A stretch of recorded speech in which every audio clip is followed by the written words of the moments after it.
কুয়াকাটা বাংলাদেশের দক্ষিণ পশ্চিমাঞ্চলের পটুয়াখালী জেলার একটি শহর ও পর্যটন কেন্দ্র। এটি বাংলাদেশের পটুয়াখালী জেলায় অবস্থিত। এখানে আছে কুয়াকাটা সমুদ্র সৈকত, যা পর্যটকদের কাছে সাগরকন্যা হিসেবে পরিচিত।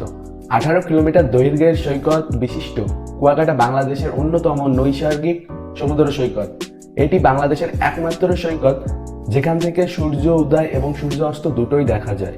তো এই ভিডিওতে আমি আপনাদের সাথে আমার কুয়াকাটা ভ্রমণের অভিজ্ঞতা শেয়ার করব। তো এই ট্যুরটিতে আমি আমার ফ্রেন্ডদের সাথে গেছিলাম, ইউনিভার্সিটি ফ্রেন্ডদের সাথে। তো মিড টার্ম এক্সাম হওয়ার পর সিএসসি ডিপার্টমেন্টে আমাদের ব্যাচে যে সমস্ত ফ্রেন্ডরা রয়েছে সকলে মিলে একসাথে এই ট্যুরটা করি। আর পার পার্সন এই ট্যুরে আমাদের খরচ হয়েছে 3000 টাকার মতো।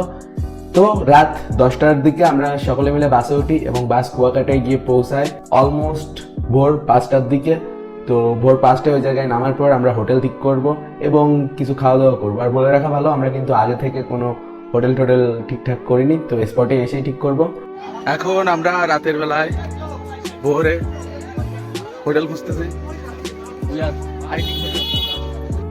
তো আমরা অলমোস্ট 20 জনের মতো আসছি, আর অনেকেরই ক্ষুধা লেগে গেছে সারা জার্নি করার পর।